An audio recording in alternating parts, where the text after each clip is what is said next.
नेक से लाला शाम को मैया त्याग कहें मैया मैं तो बड़ा थक गो, कहा करूं सुबेरे हेती इतने काम है मुंह पे मैया। मैया बोली 3.5 बरस को लाला तो पे कहा काम है मुझे बता। ठाकुर जी करें कहा है पूरे दिन? अभी ठाकुर जी ने चोरी शुरू नहीं करी है, ये उससे पहले की कथा है।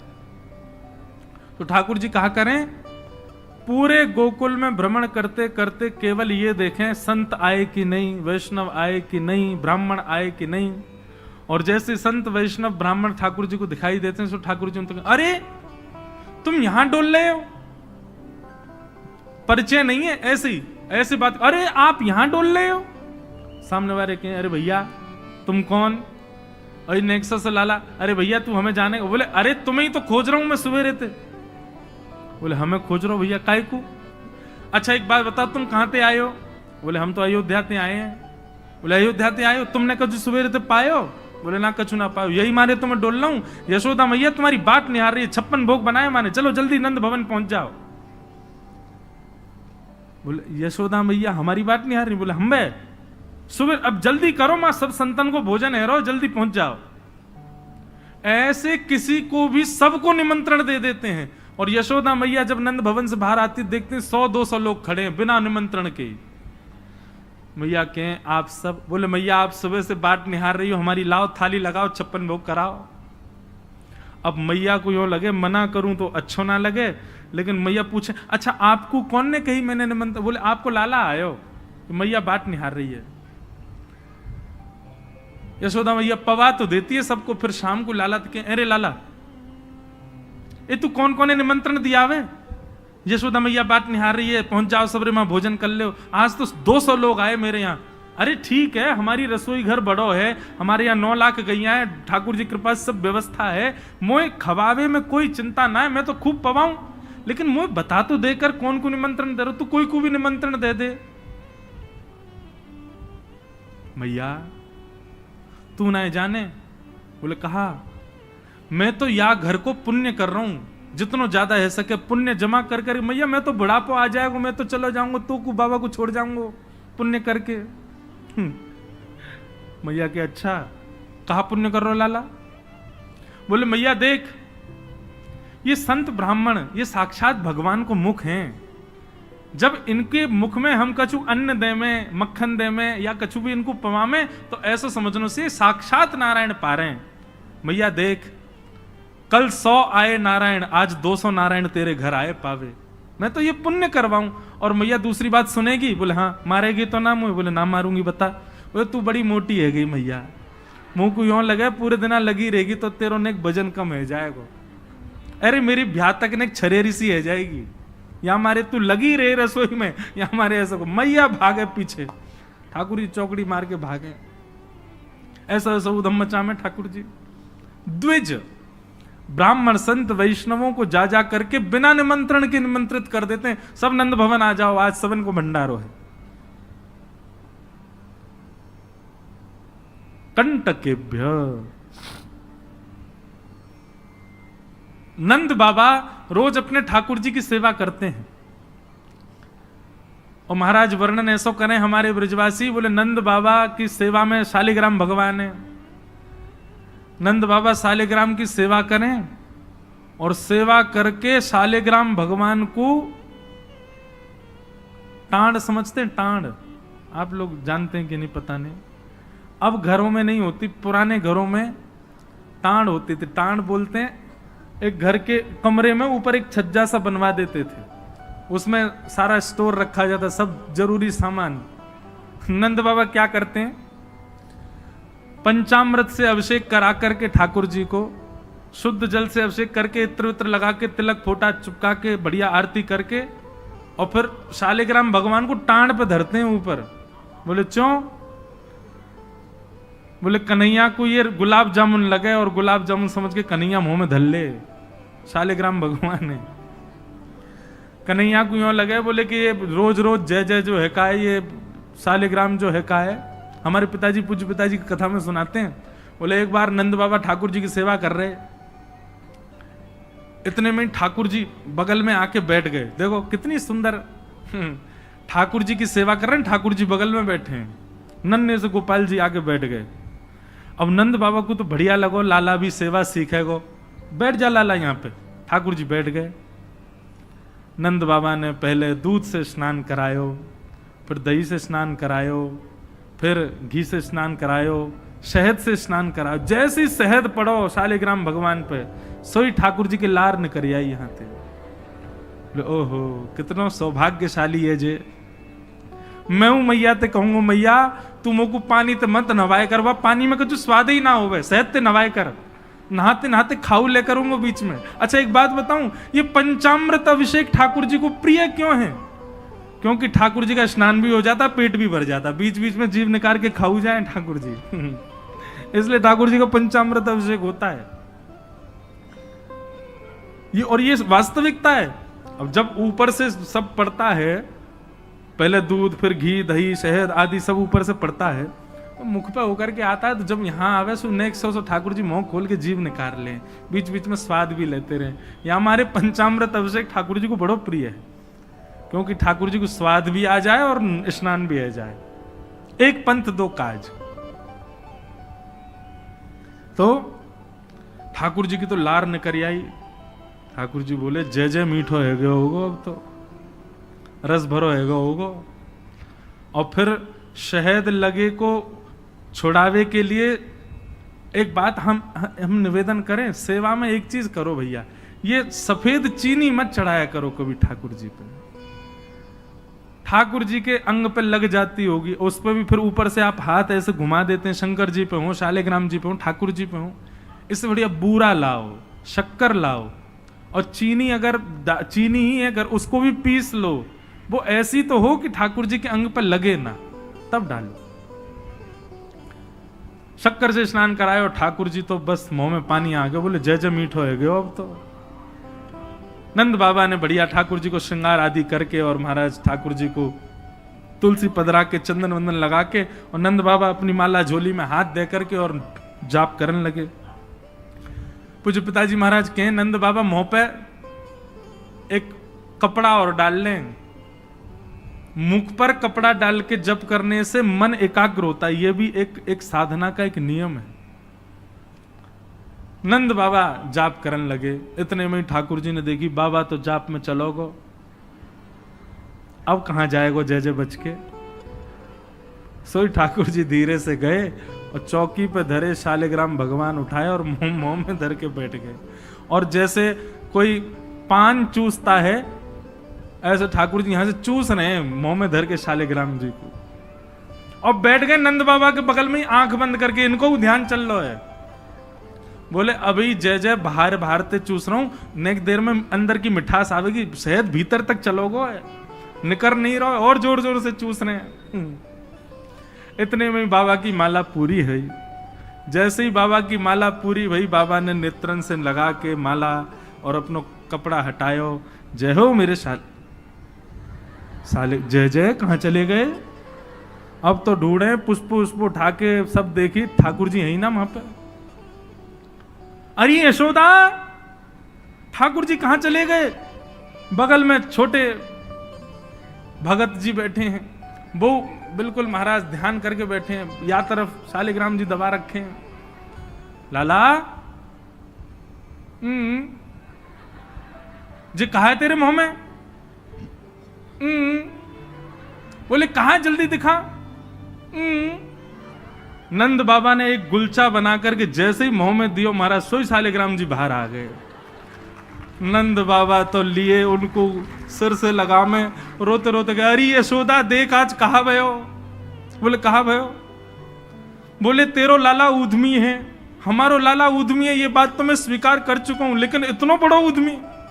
यशोदा मैया बोली भयो कहा? बोले भैया जे मक्खन खा जाए, घी खा जाए, मिश्री खा जाए, दूसरे इनके घर में जा जाके खाया आवे, लेकिन आज तो यानी भगवान ही खा लिए, जय जय खा गो, हमारे शालिग्राम भगवान को खा गए।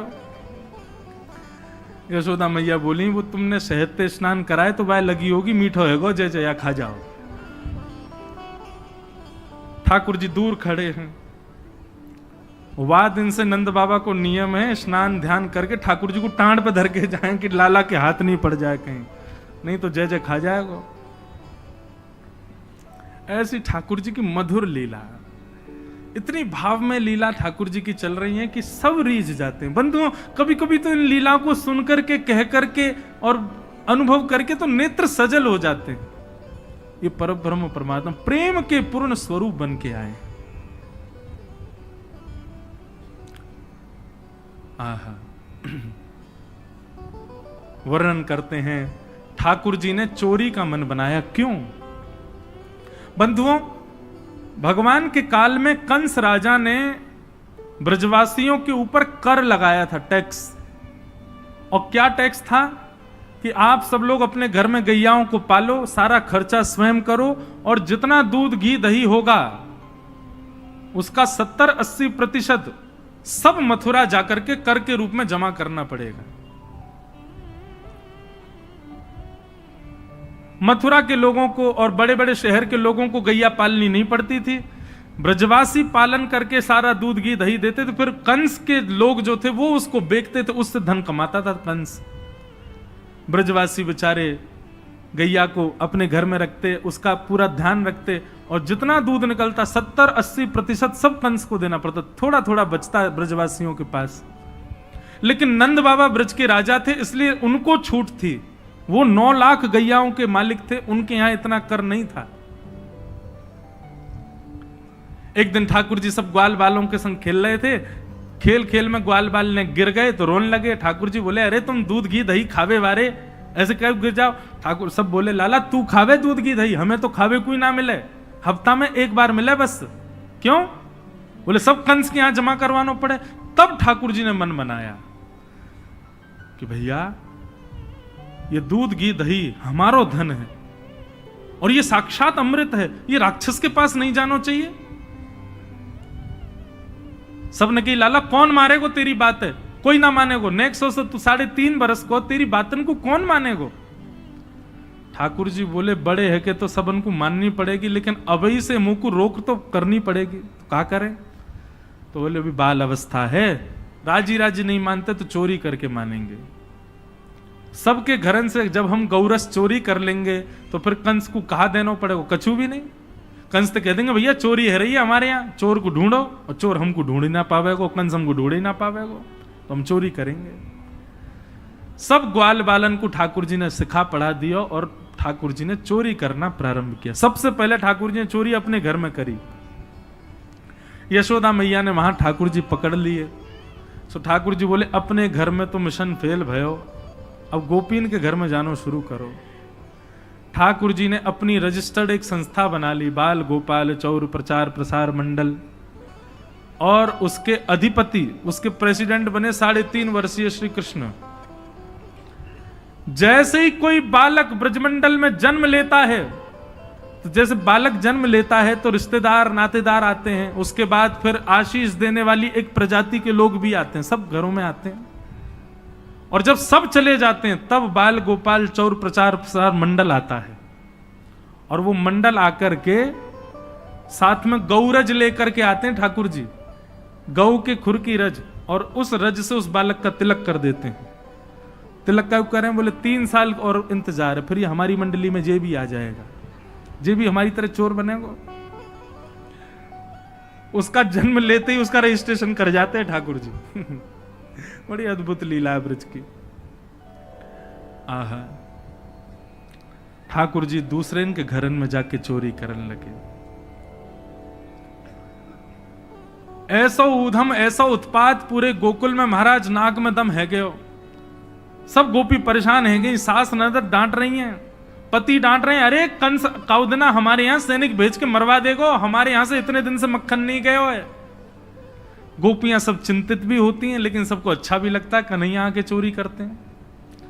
तभी उन गोपियों में एक गोपी थी, उसका नाम था प्रभावती। प्रभावती गोपी एक दिन सब गोपियों से बैठ करके चर्चा, सब गोपियां कह रही थी, मेरे घर की तो ऐसे कर गो, मेरे यहां तो ऐसी मटकी फोड़ गयो, मेरे यहां ऐसा माखन चुरा गयो। प्रभावती व्यंग में हंसने लगी, हंस करके बोली, आज तक मेरे यहां दृष्टि भी नहीं डाली उस कन्हैया ने। अरे तेरो घर कैसे बच गयो? बोले, अरे कन्हैया को अपने प्राण प्यारे होंगे तो मेरे घर के आसपास भी नहीं आवेगो। वो जाने ना है मेरो नाम प्रभावती है। अब ये बात गोपी कह रही थी सब सखियों से। इतने में ही वहीं एक बालक था, वो ठाकुर जी का मित्र था। वो ठाकुर जी के पास दौड़ो दौड़ो गए, वो लाला एक गोपी है प्रभावती वाने यूं कहिए, लाला को अपने प्राण प्यारे होंगे तो आवेगो मेरे यहां चोरी करवे, मेरे यहां आई ना सके, प्राण प्यारे हैं यही मारे ना आवे। ठाकुर जी बोले हमको चुनौती दे रही है? बोले हम बे लाला तू को चुनौती दे रही है? बोले अगलो धावो यही के घर मारनो है। सबसे पहले तो ठाकुर जी ने प्रभावती के देवर को अपना सखा बनाया। देवर कितना बड़ा, वो भी छोटा सा ही था। ठाकुर जी ने उसको अपना सखा बनाया। सखा बना करके उसको बेला फुसला करके बढ़िया उसको बढ़िया मक्खन वक्खन खवा के अपने पक्ष में कर लिया। ठाकुर जी बोले ए सुन, तेरी भाभी प्रभावती एक दिन चुनौती दे रही कि कन्हैया मेरे यहां चोरी करके दिखाया। प्रभावती का देवर बोलो लाला बता कहा करनो? बोले जा देना तेरी भाभी बढ़िया वारो मक्खन निकारे, बस तू संकेत कर दियो, और जब वो जमुना जल भरवे जावे घर में कोई नहीं हो वही समय हमारा आक्रमण होगो। ठीक है। प्रभावती ने एक दिन बढ़िया मक्खन निकारो और महाराज मक्खन निकाल करके छींके पर टांगो, और वो बालक ने देख लिया, दौड़ करके ठाकुर जी के पास बोले आज भाभी ने मक्खन निकालो, आज ही चलो लाला। बोले हाँ आज चलेंगे। प्रभावती यमुना जल भरने के लिए गई। ठाकुर जी उसके यहां प्रवेश कर गए, और प्रवेश करके महाराज चार के ऊपर तीन के ऊपर दो के सबसे ऊपर ठाकुर जी, और ठाकुर जी लेकर के बढ़िया मक्खन खाने लगे। मक्खन दूसरे इनको पवान लगे कि मरकान भोक्षण विभजति सचेन नात्री भांडम भिन्नति। स्वयं पाते हैं, ग्वाल बालों को पवाते हैं, और जब सब पा लेते हैं तो फिर मरकान भोक्षण संग में बंदर और चलते हैं उनको भी पवाते हैं। लेकिन प्रभावती के यहां इतना मक्खन था, ठाकुर जी का भी पेट भर गया, ग्वाल वालों का भी भर गया, और सब बंदरों का भी पेट भर गया, लेकिन मक्खन अभी पूरा नहीं हुआ, खत्म नहीं हुआ। ग्वाल बाल बोले लाला मक्खन तो अभी बहुत सारो बच गो। ठाकुर जी बोले ये प्रभावती हमको बड़ी चुनौती दे रही ना, याकू ने मजा तो चका जाए। सो कहा कियो। ठाकुर जी ने एक हंडी लई, एक लठ लियो, और वहां से वह हंडी को फोड़ दियो, जितनो मक्खन हो सब नीचे गिर गयो, और वह मक्खन को चौका लगा गए, पोंछा कर गए पूरे घर में। एक कोने पे जाकर के मक्खन रह नहीं जाए कहीं भी, और पूरे में बढ़िया चौका लगा करके, और ठाकुर जी अपने ग्वाल बालन के संग अंधेरे में छुप के खड़े है गए। बोले देखियो अब मजो आवेगा, प्रभावती आवेगी। प्रभावती आई, सिर पर दो मटकियां बड़ी अचक अचक करके चल रही थी, संभल के चल रही थी। जैसे ही माने द्वार खोलो, और द्वार खोलते ही अपना पाम भीतर धरो, इतने में ही भोपाल शताब्दी की तरह ऐसी रिपटी महाराज, ऐसी रिपटी सर में लगी, कमर में लगी, हाथ पाम बाकी सब रहे कह गए, और गिरी सो गिरी। यमुना जल मिल गए हो मक्खन में तो और चीकना हो गया। अब वो उठ ही नहीं पा रही है, जैसे उठे फिर गिरे, जैसे उठे फिर गिरे। और ठाकुर जी ताली बजा बजा के हंसे, सब ग्वाला के लाला आज तो बड़े मजे आए, आज तो बड़े मजे आए। मेरी भाभी कहा कह रही कन्हैया को अपने प्राण प्यारे यहाँ हमारे ना आवे। अब तो को तेरे प्राण प्यारे होंगे ना तो कभी हमको चुनौती नहीं देगी। और ठाकुर जी भाग गए। प्रभावती महाराज जैसे तैसे रिपट रिपट के बाहर आई, और जाके सीधे यशोदा मैया के पास पहुंच गई, और जाके बोलने लगी, बोले मैया अपने लाला संभाल ले, नहीं तो काउदना हाथ दिखा दूंगी याकू में। ऐसा उधम मचावे, देख मेरी कोहनी टूट गई, कमर टूट गई, ऐसा उधम मचा के गयो। यशोदा मैया बोली तुम गोपिन पे कछु काम ना है, 24 घंटा मेरे लाला के पीछे पड़ी रहो, काउदना रंगे हाथ पकड़े तो आइयो, नहीं तो कभी मुख मत दिखाइयो अपनो। प्रभावती बड़ी चिंता में है, बोले ठाकुर जी को रंगे हाथ कैसे पकड़ूं। इतने में यानी विचार कियो कि मेरो जो देवर है वो लाला के संग बहुत ज्यादा रहवे, तो यार देवर को पहले अपने पक्ष में करो। ये देवर कभी ठाकुर जी के पक्ष में जा रहा हो, कभी प्रभावती के पक्ष में। प्रभावती ने एक दिन वाकु दिखाते भय मक्खन निकारो, आज तो धोरी गैया को मक्खन है, इतना मधुर मक्खन है, और यहाँ से तो आज मैं शाम को बढ़िया रोटी बनाऊंगी, घी बना करके सबको पवाऊंगी, अब बढ़िया मक्खन निकारो। देवर ने देख लिया और जाकर के सीधे पहुंचो लाला के पास, वो लाला भाभी ने आज धोरी गैया को मक्खन बनाया। ग्वाल बाल सब बोले लाला वहीं चल, बात ना बड़े मजे आए वहां पे, आज फिर चल रहे हैं प्रभावती के यहाँ। ठाकुर जी वे चलो। अब प्रभावती ऐसा दिखा करके गई कि वो जमुना जल भरने चली गई है।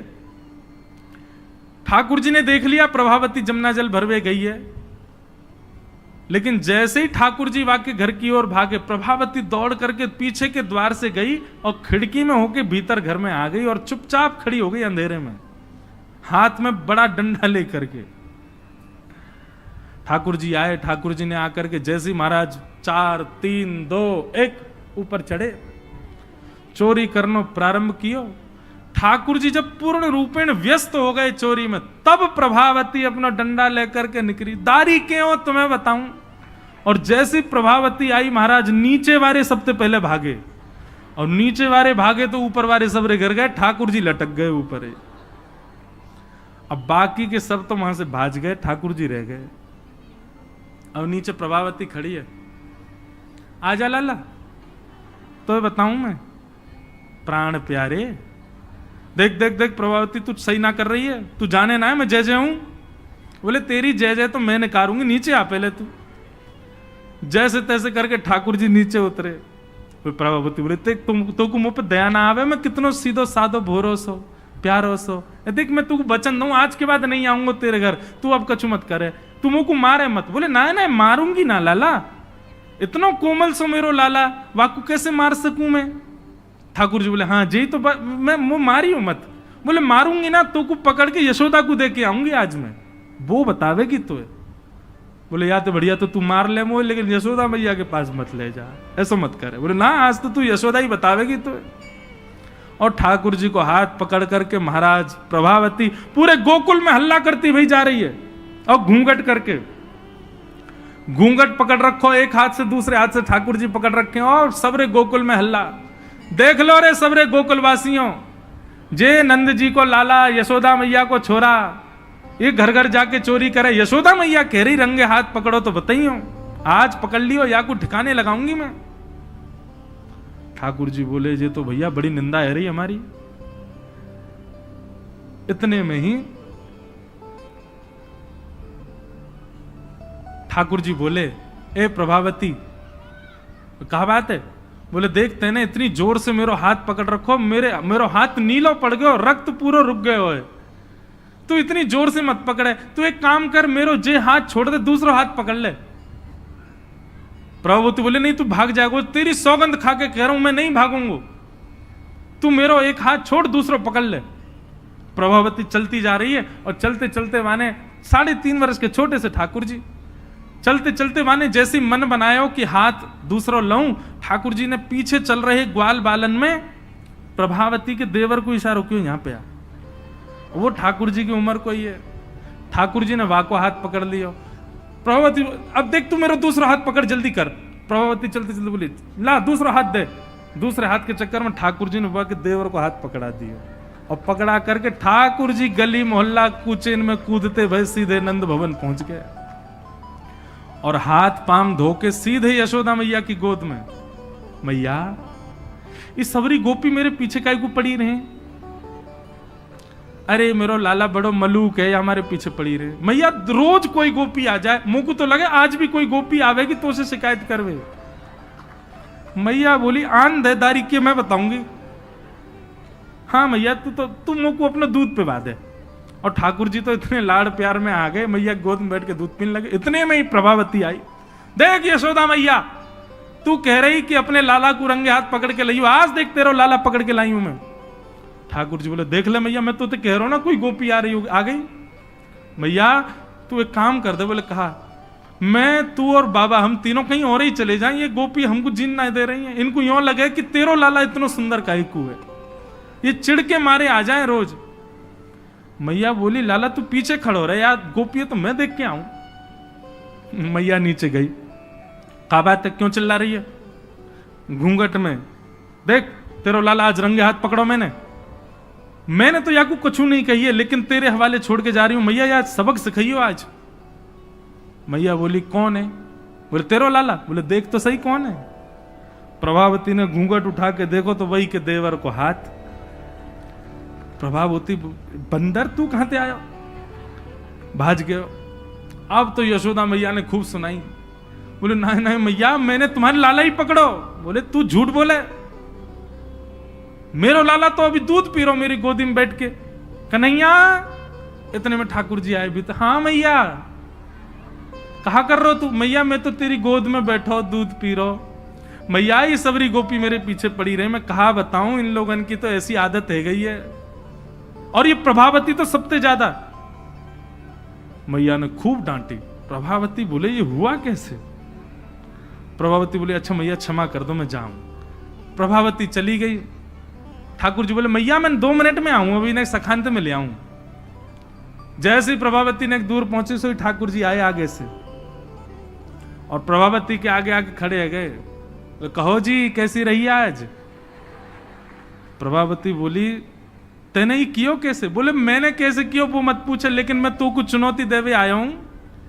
आज तेने मेरो हाथ पकड़ो तो मैंने अपनो हाथ देवर में बदल दियो।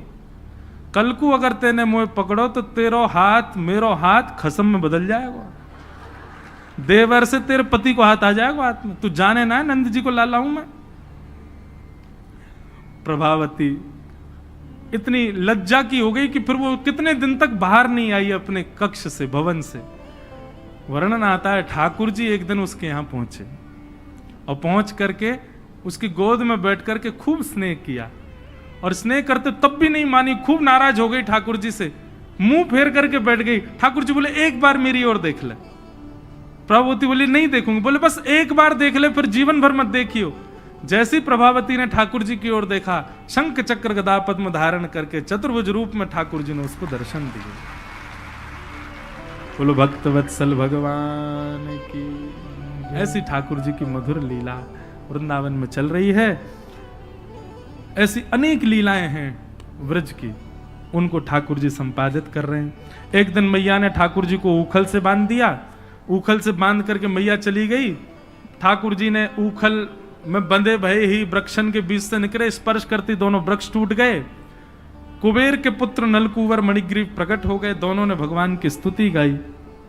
ठाकुर जी ने दोनों को क्षमा किया। और ये बात जान करके नंद बाबा उन्होंने मन बनाया कि अब हम गोकुल में नहीं रहेंगे, और नंद बाबा के छोटे भैया ने एक दूसरे वन का नाम बताया जिसका नाम है वृंदावन। और ठाकुर जी, नंद बाबा और यशोदा मैया सब ने वृंदावन जाने को मन बनायो। तो महाराज सब गोकुलवासी बोले हम भी यहां नहीं रहेंगे, हम भी वहीं रहेंगे जहां लाला रहेगो हमारो। और सब गोकुलवासी ठाकुर जी के संग वृंदावन चले गए। आहा, ऐसो सुंदर प्यारो वृंदावन है। लागे वृंदावन निको अली माने, लागे वृंदावन निको। लागे वृंदावन निको अली माने, लागे वृंदावन निको लागे। लागे वृंदावन निको अली माने, लागे वृंदावन निको लागे। लागे वृंदावन निको अली माने, लागे वृंदावन निको। लागे वृंदावन निको अली माने, लागे वृंदावन निको। ओ घर घर तुलसी ठाकुर सेवा, घर घर तुलसी ठाकुर सेवा। घर घर तुलसी ठाकुर सेवा, घर घर तुलसी ठाकुर सेवा। दर्शन गो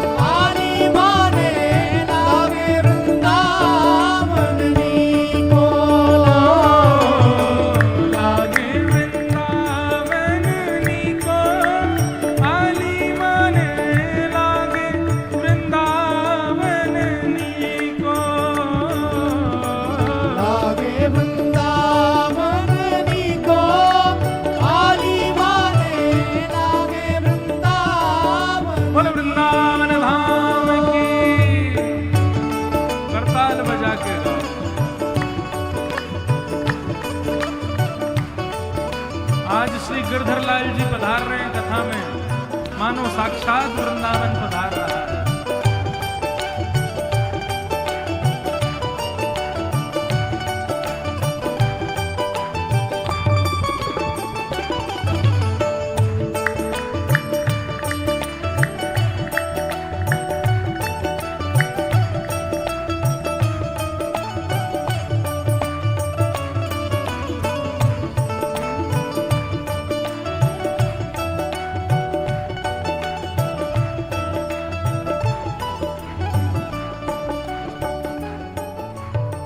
रतन सिंहासन आप विराजे, रतन सिंहासन आप विराजो, रतन सिंहासन आप विराजे, रतन सिंहासन आप विराजे। कैसे? मुकुट धरे तुलसी को, आली माने लागे वृंदावन नी को। मुकुट धरे तुलसी को, आली माने लागे वृंदावन नी को। लागे वृंदावन नी को, आली माने लागे वृंदावन नी को। लागे वृंदावन नी को, आली माने लागे वृंदावन नी को। हे मीरा के प्रभु गिरधर नागर, मीरा के गिरधर नागर प्यारे नटवर नागर, गिरधर नागर प्यारे नटवर नागर। मीरा के प्रभु गिरधर नागर, मीरा के प्रभु गिरधर नागर। मीरा भाई क्या कहती है भैया? ओ भजन बिना नर फीको, आली माने लागे वृंदावन नी को। भजन बिना नर फीको, आली माने लागे वृंदावन नी को। लागे वृंदावन नी को, आली माने लागे वृंदावन नी को। लागे वृंदावन नी को, आली माने लागे वृंदावन नी को। हे वृंदावन वृंदावन, मेरो प्यारो वृंदावन, बड़ो प्यारो वृंदावन,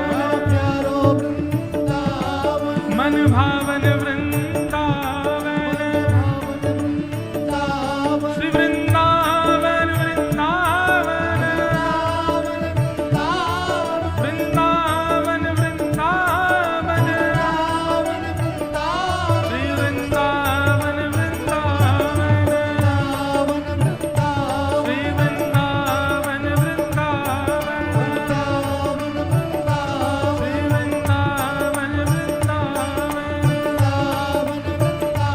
श्री वृंदावन वृंदावन, श्री वृंदावन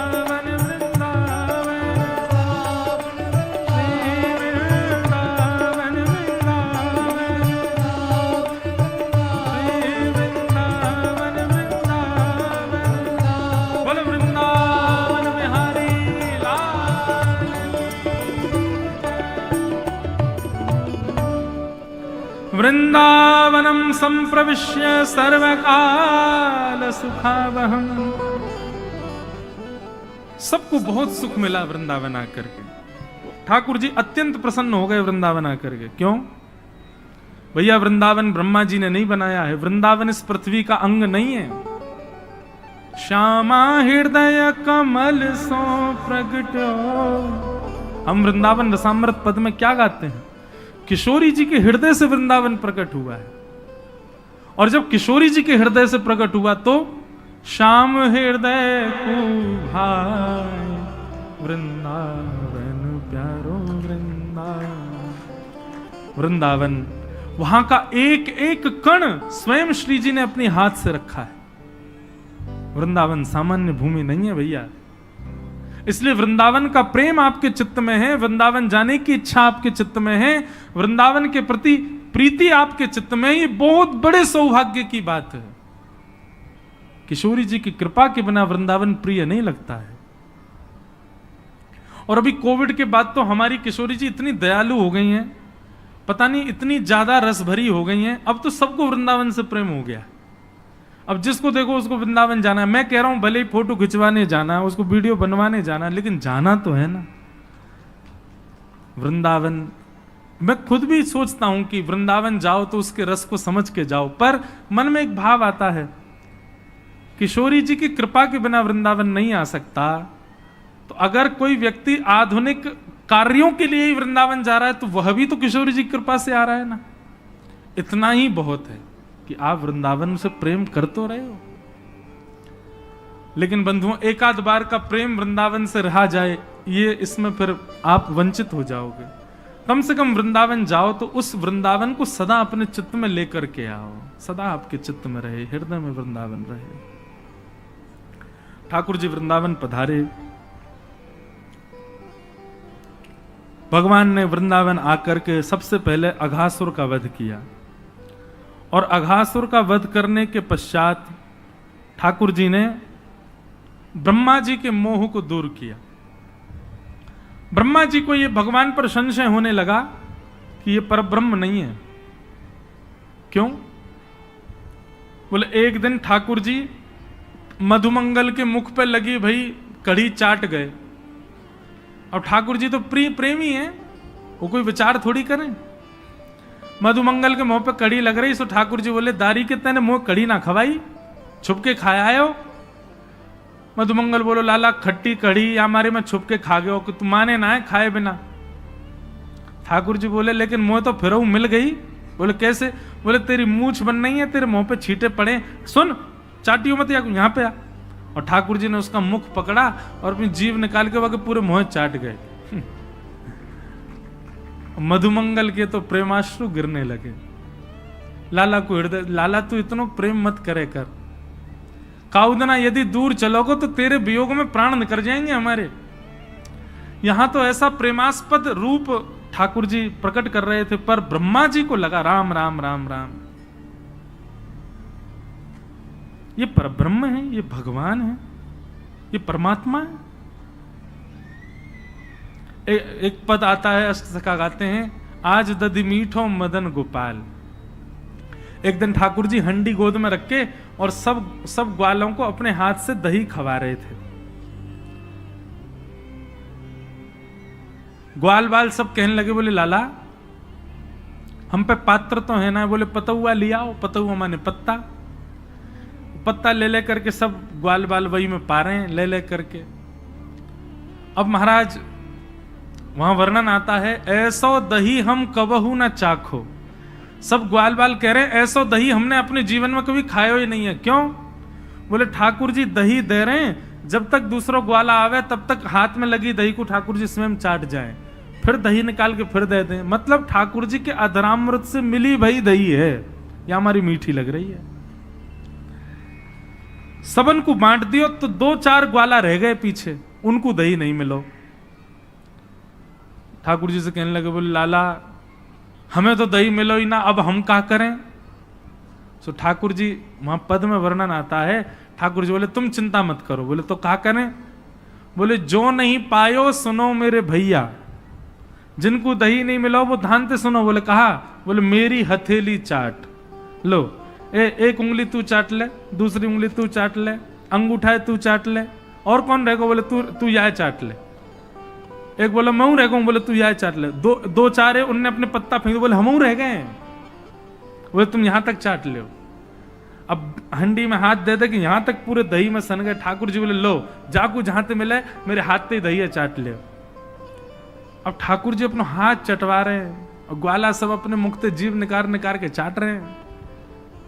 ब्रह्मा जी को लगा ये परब्रह्म है, ये परमात्मा है, हो ही नहीं सकता, ये जरूर कोई भेलूपिया है, हम देवताओं को पागल बना रहा है भगवान बन करके, और मैं इसकी परीक्षा लूंगा। बंधुओं, प्रेम में सब जाहिर है।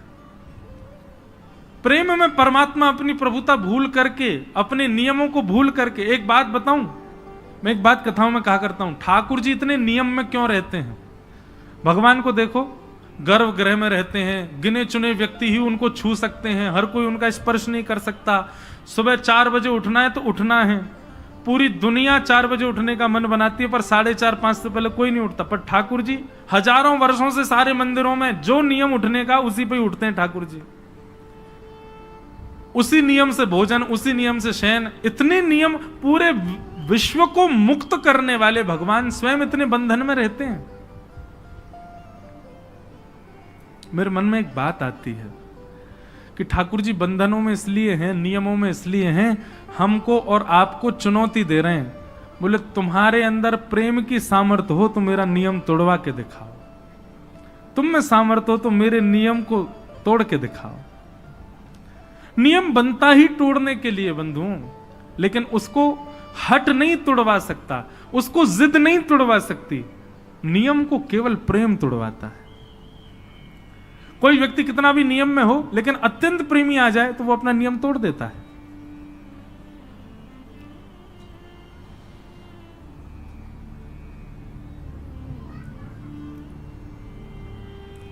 तो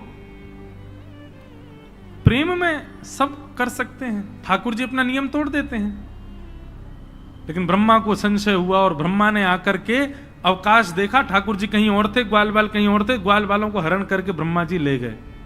भगवान ने जब देखा कि ग्वाल बाल नहीं है तो पहले ठाकुर जी रोए, कहां चले गए सब। उसके बाद ठाकुर जी ने अपने अंदर से ही ग्वाल बाल प्रकट कर लिए और 1 वर्ष तक भगवान ही ग्वाल बालों के रूप में विचरण करते रहे। 1 वर्ष बाद ब्रह्मा जी देखने आए, देखूं तो सही भेलूपिया कृष्ण क्या कर रहा है। तो जितने ग्वाल बाल ऊपर ब्रह्मलोक में थे वो सब नीचे भी थे। ब्रह्मा जी समझ गए, बोले ओहो ये तो अपराध कर दिया मैंने, अब भगवान से मुझको क्षमा मांगनी चाहिए। क्षमा मांगने के लिए ब्रह्मा जी जैसे ही ग्वाल बालों को लेने के लिए ब्रह्मलोक गए, तो ब्रह्मा जी से पहले ब्रह्मा का रूप धारण करके भगवान चले गए ब्रह्मलोक और द्वारपालों से कह दिया आजकल नकली ब्रह्मा बहुत घूम रहे हैं, दूसरा कोई आवे तो मारपीट के भगा देना उसको, हमसे आज्ञा लेने की भी आवश्यकता नहीं है, सीधे प्रहार कर देना। असली ब्रह्मा जब पहुंचे, द्वारपाल सीधे भागे पीछे उनके डंडा लेके, वो नकली ब्रह्मा भागे यहां से। ब्रह्मा जी बोले अरे मैं ही ब्रह्मा हूं, तुम जानते नहीं हो किसके पीछे भाग रहे हो? ए तुम चतुरानन हूं मैं। बोले तुम चतुरानन नहीं हो, तुम ब्रह्मा नहीं हो, ब्रह्मा तो भीतर बैठे। ब्रह्मा जी बोले भीतर बैठे मतलब? बोले हाँ अभी अभी आए थे, उन्होंने ही हमको बताया भेलूपिया घूम रहे हैं, तुम भेलूपिया हो। ब्रह्मा जी ने अंत में स्वीकार कर लिया कि हाँ मैं नकली हूं, पर मुझे असली का दर्शन करा दो, मैं उनके दर्शन करने आया हूं। जैसे ही ठाकुर जी के सन्मुख लेकर के ब्रह्मा को गए, तो ब्रह्मा के रूप में सबको दिख रहे थे भगवान, लेकिन स्वयं ब्रह्मा को ठाकुर जी साक्षात चतुर्भुज नारायण के रूप में दिखाई दे रहे थे ब्रह्मलोक में। ब्रह्मा जी ने जाकर के कान पकड़े, क्षमा कर दो भगवान, मुझसे गलती हो गई, अपराध हो गया। और ब्रह्मा जी ने यहां स्तुति गाई है, नो मिड्यते प्रभुपुषे टडिदंबराय गुंजावतम परिपिच्छल सन्मुखाय। कम से कम 3 दिन तक इस स्तुति पर चर्चा हो सकती है, इतनी सुंदर स्तुति है ब्रह्मा जी की। लेकिन ब्रह्मा जी की स्तुति में आपको क्या दिखेगा पता है? प्रेम से बात शुरू करेंगे, चतुराई पे जाके खत्म करेंगे। एक उदाहरण सुनो। ब्रह्मा जी कहते हैं उक्षेपणम गर्भ गतस्य पादयो किम कल्पते मातुरदोक्ष जागसे। हे नाथ, एक बात बताइए, क्या गर्भ में बैठा बालक जब लात मारता है तो मां उससे नाराज हो जाती है? गर्भस्थ माता के गर्भ का बालक कभी अंदर कुछ किलोल करे, कभी हाथ पांव चलावे, तो क्या उसकी मैया उससे नाराज होती है? भगवान बोले नहीं, कभी नहीं होती। तो बोले नाथ, ये पूरा ब्रह्मांड आपके गर्भ में है और इस ब्रह्मांड का हर व्यक्ति आपका बालक है और मैं ब्रह्मा भी आपके गर्भ में ही हूं। यदि मुझसे थोड़ा सा अपराध हो गया तो आप मुझसे नाराज क्यों हो गए? चतुराई देखी, इसीलिए तो वो चतुरानन है। ब्रह्मा जी की वाणी सुनकर के भगवान बोले तुम्हारी शब्दावलियों में चतुराई बहुत है ब्रह्मा, लेकिन मैं तुमको क्षमा नहीं करूंगा। और भगवान ने ब्रह्मा जी को क्षमा किया ही नहीं, चले गए। ब्रह्मा जी रोते रहे।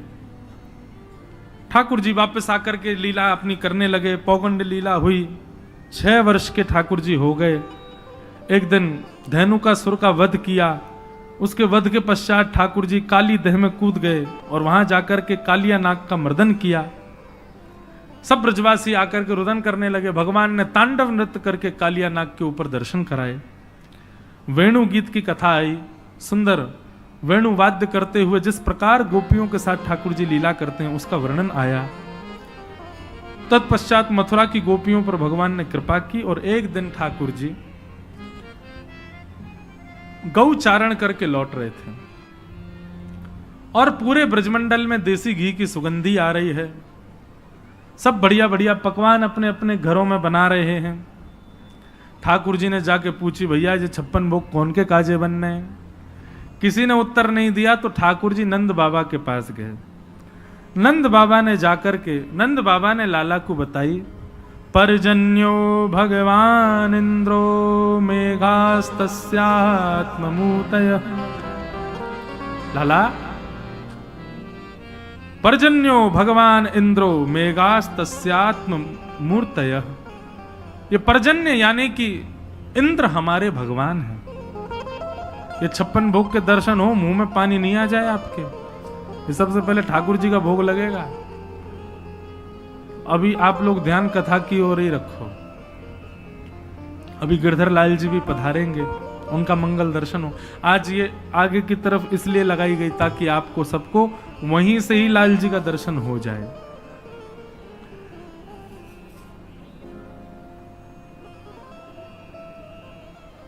सब ब्रजवासियों को बैठा करके नंद बाबा ने उपदेश दिया, लाला को समझाए। बोले लाला, ये पर्जन्य इंद्र हमारे भगवान है। पंडित जी ये यहां से ये टेप हटा दीजिए सब। वहां इंद्र की हम पूजा करें तो वो इंद्र हम पे कृपा करे, अनुग्रह करे और वही की कृपा से हमारी खेती बाड़ी आदि सब चले। ठाकुर जी ने कही, बोले कि बाबा एक इंद्र की पूजा ही क्यों, फिर तो समस्त देवताओं की पूजा होनी चाहिए। 33 कोटि देवता कोई ना कोई हमारे कार्य में सहायक बने, सबन की पूजा अर्चना होनी चाहिए। और यदि सबकी पूजा करने चाहो तो भैया एक आधार मूल तत्व है नारायण। सब नारायण में विद्यमान है, नारायण को पूजो। वृक्ष हरा भरा करना हो तो जड़ में पानी डालो। 33 कोटि देवताओं के मूल आधार नारायण हैं, उनकी उपासना करो। बोले वो नारायण कहां मिलेंगे भैया? बोले वो नारायण हमारे ब्रजमंडल में गोवर्धन रूप में विराजमान है, चलो उनकी पूजा करें। ब्रजवासी सब बोले लाला, बरसंते चली आ रही हमारी देवता की पूजा, हम छोड़ के तेरे नारायण को पूजवे जाएंगे, कहीं इंद्र नाराज है क्या? तो ठाकुर जी बोले पहली बात तो इंद्र नाराज नहीं हो सकता। क्यों? क्योंकि नारायण परब्रह्म है और परब्रह्म की उपासना जब होती है तो सब देवताओं का पोषण होता है। मतलब आप जब नारायण की उपासना करते हैं, नारायण का भोग लगाते हैं, नारायण का ध्यान करते हैं तो नारायण में ही सब देवता हैं, सबका अपने आप हो जाता है। और दूसरी बात, फिर भी मानिनी इंद्र ने यदि क्रोध किया तो जिनकी शरण में हम जा रहे हैं, ऐसे गोवर्धन नाथ नारायण के ही स्वरूप हैं, ये हमारी रक्षा करेंगे। सब ब्रजवासी बोले लाला हमें तो बड़ा डर लग रहा है। बोले नहीं, भय से कभी भक्ति नहीं करनी चाहिए। इसलिए ब्रजवासियों के चित्त में प्रेम प्रकट हो, उसके लिए भगवान ने उद्देश्य बताया। आपने कभी इंद्र के दर्शन नहीं किए होंगे, लेकिन आप गोवर्धन नाथ जी की शरण में चलो, हम आपको वचन देते हैं, वो साक्षात प्रकट होकर दर्शन देंगे, आपका प्रसाद स्वीकार भी करेंगे। तब ब्रजवासियों के चित्त में प्रेम प्रकट हुआ और सब ब्रजवासी बोले ठीक है, तो हम गोवर्धन पूजा के लिए चलेंगे। और सब ब्रजवासी अपने अपने घरन की 56 भोग सजा करके और श्री गोवर्धन की यात्रा पर निकल पड़े हैं। सब लोग नाचते गाते भय, आनंद करते भय गोवर्धन जा रहे हैं।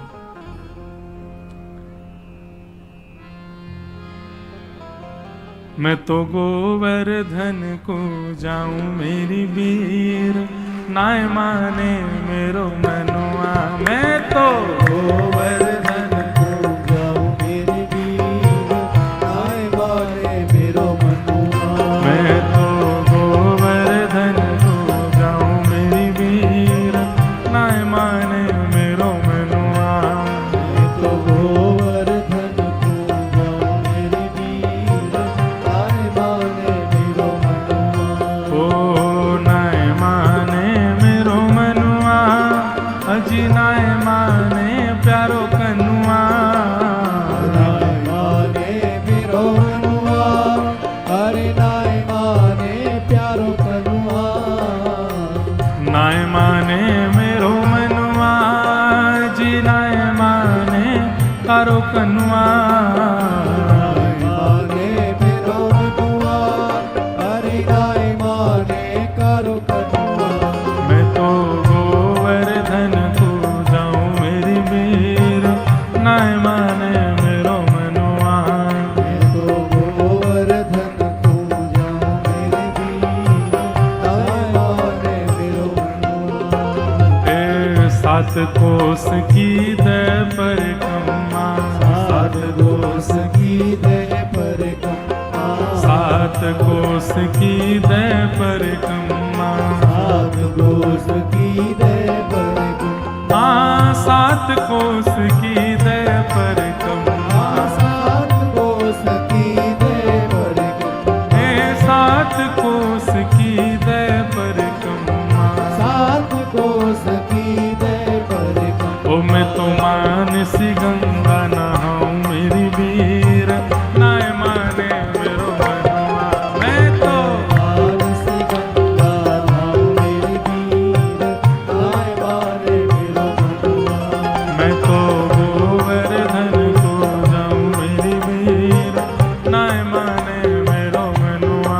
मैं तो गोवर्धन को जाऊं मेरी वीर, नाय माने मेरो मनुआ।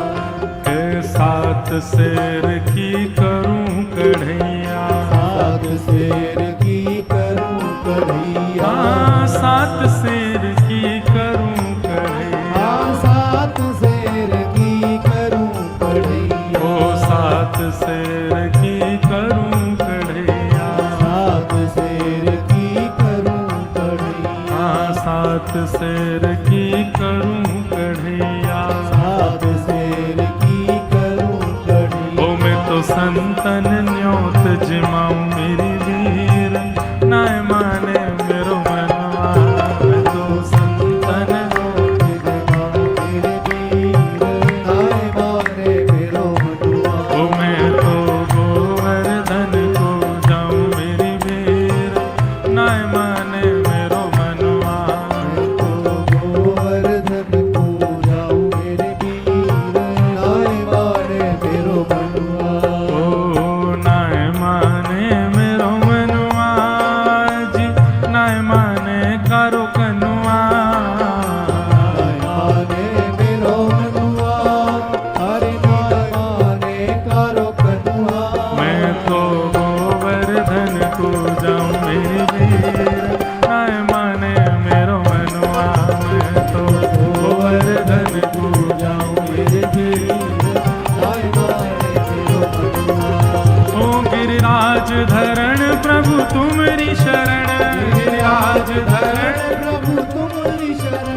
गिरिराज धरण प्रभु तुम्हारी शरण, गिरिराज धरण प्रभु तुम्हारी शरण। ओ गिरिराज धरण प्रभु तुम्हारी शरण, गिरिराज धरण प्रभु तुम्हारी शरण। ओ गिरिराज गिरिराज धरण प्रभु तुम्हारी शरण, गिरिराज धरण प्रभु तुम्हारी शरण। हो रखो लाज हमारी गोवर्धन, रखो लाज हमारी गोवर्धन, रखो लाज हमारी गोवर्धन, रखो लाज हमारी गोवर्धन। हो गिरिराज धरण प्रभु तुम्हारी शरण, गिरिराज धरण प्रभु तुम्हारी शरण, हो गिरिराज धरण प्रभु तुम्हारी शरण। गिरिराज धरण बोलो गिरिराज धरण की। सब ब्रजवासी अपने अपने 56 भोग लेकर के गोवर्धन पहुंचे। गिरिराज जी को जाकर के पूजन कियो, अभिषेक कियो, आनंद से खूब परिक्रमा लगाई। मन से गंगा प्रकट हुई, नाम पढ़ो मानसी गंगा। बोलो मानसी गंगा मैया की जय। सब ब्रजवासी ने खूब आनंद से मानसी गंगा से स्नान करायो, खूब आनंद से 56 भोग सजाए। सब ब्रजवासी हाथ जोड़ करके प्रार्थना करने लगे गिरिराज बाबा से। और जैसे ही प्रार्थना भई है, प्रार्थना स्वीकार करके 4 भुजा वाले श्री गोवर्धन नाथ प्रकट है। भैया पेंट वाले अब सब वहां रही हो। 4 भुजा वाले श्री गोवर्धन नाथ प्रकट है गए। लाओ ब्रजवासियों भोग, लाओ ब्रजवासियों भोग, लाओ ब्रजवासियों भोग। 4 भुजा वाले ठाकुर जी प्रकट है गए और प्रकट है करके चारों भुजान से मांग रहे हैं, लेके आओ अपने अपने भोगन को। सब ब्रजवासी अपने अपने घर के भोग लेके जामे ठाकुर जी को अपने हाथ से पवा रहे हैं। ब्रजवासी सब बोले लाला तेने सांची कही, ठाकुर जी प्रकट है गए। अरे भाई इंद्र की पूजा करते करते बूढ़े है गए, हम कभी ना आयो वो, लेकिन तेरो सांचो है गोवर्धन नाथ, देख कैसे प्रकट भयो। एक ब्रजवासी बोला लाला एक बात बता। बोले हाँ, जो गोवर्धन नाथ को चेहरा तोते बहुत मिले, बिल्कुल तेरे जैसो लग रहा। लाला तेरी 2 भुजा कर दो, नेक और बड़ो श्रृंगार कर दो तो ऐसे लगेगा तू ही है का।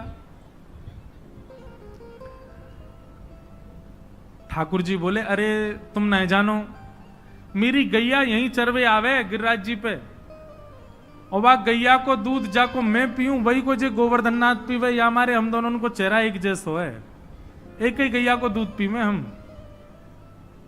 श्रीदामा बोलो हे रे लाल, जे कौन सी बात भाई, गैया को दूध पीवे तो हमारो चेहरा कैसे मिल जाएगा।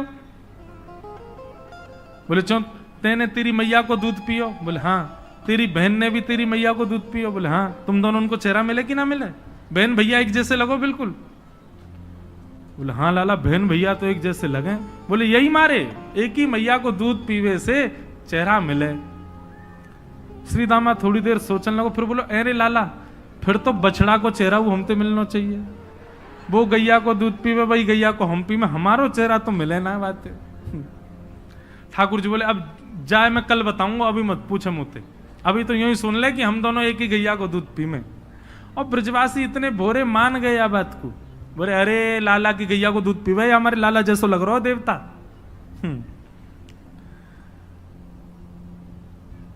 मधुमंगल बोलो लाला मुंह तो ऐसा लगे तेरो देवता बहुत दिना को भूखो दिखे, देखियो कैसे खा रहा है, इकत छोड़ेगा हमारे काजे।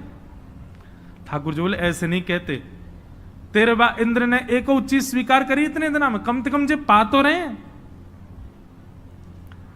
सब ब्रजवासी बड़े आनंद में थे, वहीं नाच रहे हैं, वहीं गा रहे हैं, गिरिराज जी को भोग लगा रहे हैं और बड़े सुख में सब भर आए। आप ही पूजे आप पुजावे, ठाकुर जी स्वयं पूज रहे हैं। कितना सुंदर दृश्य रहा होगा। अच्छा देखो, एक ना नासिक की कथा में हमने व्यास मंच से एक कथा सुनाई थी और उसमें कहा था राम कृष्ण दोनों मिले और उनके मिलन का कोई चित्र बना के लाए, ऐसा हमने कहा। आप विश्वास माने अभी तक हमारे पास में 35 चित्र आ चुके हैं बन करके, और इतने सुंदर सुंदर बालकों ने चित्र बनाए, राम कृष्ण दोनों एक दूसरे गले में गलवैया हाथ डाल करके। वो कथा तो फिर नासिक वाली सुनो, उसमें वो सुनाई है हमने, दोनों का मिलन हुआ, ठाकुर जी का और श्री राघव जी का। अच्छा, उस चित्र में हमने एक बात कही थी कि देखने वाले को पता ना लगे कि कृष्ण कौन है और राम जी कौन है। अब आप जब मोर पिच बना देते हैं तो समझ आ जाती है कि ये कन्हैया है, वंशी हाथ में दे देते हैं तो समझ आती है कन्हैया है। ऐसा चित्र बनाना है कि नेत्रों से ही पता चले कि कृष्ण कौन है, क्योंकि जिनके नेत्र चपल दिखें वो कन्हैया हैं, जिनके नेत्र गंभीर हैं वो राम जी, बाकी सब कुछ एक जैसा। तो 35 चित्र आ गए, एक से एक आए। मैं क्या बताऊं, कभी कभी देख करके इतना आनंदित होता हूं, पर ऐसा वाला चित्र नहीं आया अभी जिसमें किसी भी अंग से पता ही ना चले कि रामकृष्ण कौन है, बस नेत्रों से पता चले कि हाँ ये थोड़े चंचल नेत्र हैं तो ये कन्हैया हैं। एक बंबई के एक बहुत बड़े आर्टिस्ट हैं, वो बना तो रहे हैं, देखो आ जाए तो एक एक छवि अभी अभी फिर से